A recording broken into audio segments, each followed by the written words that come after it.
everybody! So if you've been watching my channel for a while, you've probably noticed that I'm into some quote-unquote nerdy things. Marvel, Star Wars, Harry Potter. But one thing that for some reason I've never watched, let alone gotten into, is Lord of the Rings.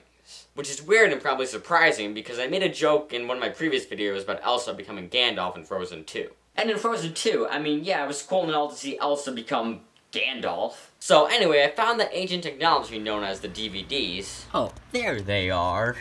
Man, I feel old. But I found the DVDs of the movies, which I'd actually forgotten I even had, and decided that it was time to finally watch Lord of the Rings.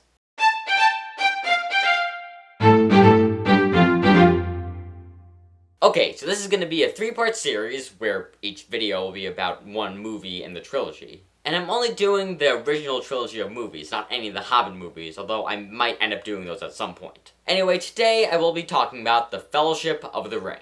First off, I really enjoyed it. I mean, I didn't really have any doubts going into it that I wouldn't, but I also wasn't completely sure what to expect. Like, I knew about certain characters like Frodo and Gandalf, and I knew there was like a giant eye thing in a place called Mordor. And of course, the memes. Oh, and that there's, a ring involved.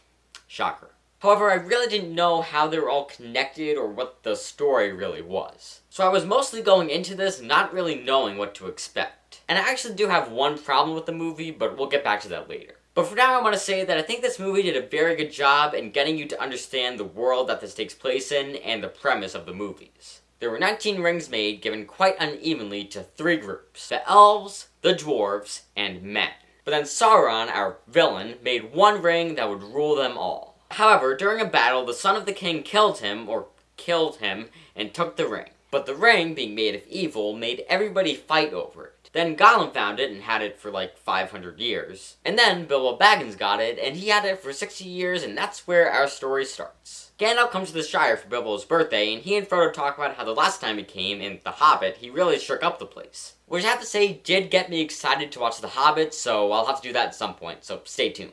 Anyway, they have a big party for Bilbo, and he's like, I'm a head out, and yes, I just made a joke from a meme from 2019, which now seems a lot longer ago than it actually was. I mean, I cannot believe it's still 2020.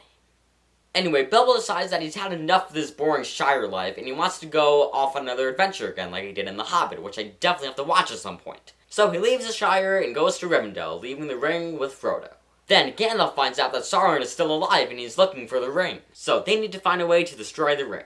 And that's pretty much the premise of the movie, and, well, actually the entire trilogy. Now, I want to stop going through the movie here because, well, it's a really long movie. And that's actually my one complaint. I feel like they definitely could have broken this up into 2 movies. So the first one would be them going to Rivendell, and it would end with them forming the Fellowship. And then the next one would be everything after that. And I mean, it wouldn't be the first time somebody split a book into 2 movies. Well, actually, when it came out, it probably would have been. Okay, well then it wouldn't have been the only time somebody split a book into 2 movies. There you go. Now that I've gotten that out of the way, let's talk about Gandalf. I really like Gandalf. Gandalf is the wise old wizard, very Dumbledore-like. Well, actually, Gandalf came first, so Dumbledore is very Gandalf-like. But I was introduced to Dumbledore first, so for me, Gandalf is very Dumbledore-like. Anyway, I love the "You shall not pass" scene because, well, 1, I finally get the meme, and 2, it's really just an epic scene. But it's also one of the saddest, because Gandalf dies. It's really sad. You can see how all of the hobbits, especially Frodo, are devastated by it. Except I've been on the internet, so I know that he's not really dead, or he comes back in some form. I don't really know, but it's just, I know that's not the last that we see of him. Also, speaking of memes that I finally understand. So you have chosen death. Now, let's talk about Boromir and his death at the end of the movie. Honestly, his death hit me way harder than I expected it would've.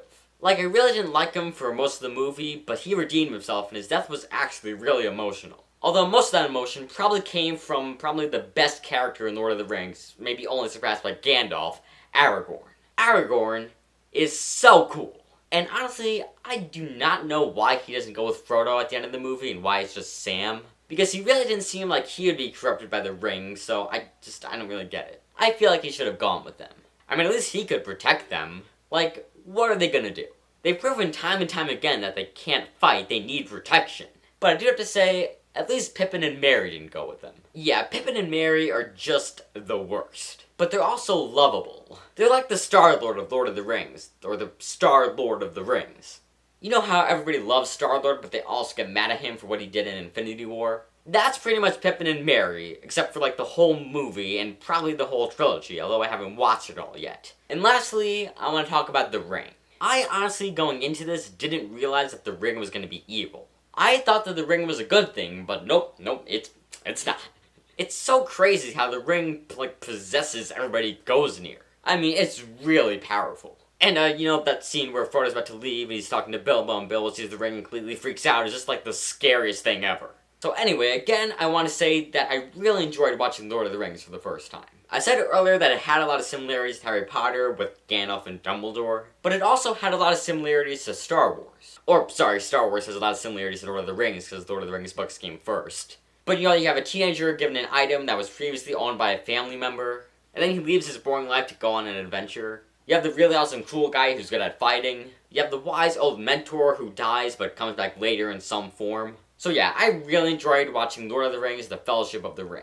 And stay tuned for next week when I talk about Lord of the Rings, The Two Towers, which I am very excited to watch after watching the first one. But in the meantime, comment your thoughts below. And remember to like, subscribe, and check out some of my other videos. With that said, that's a wrap.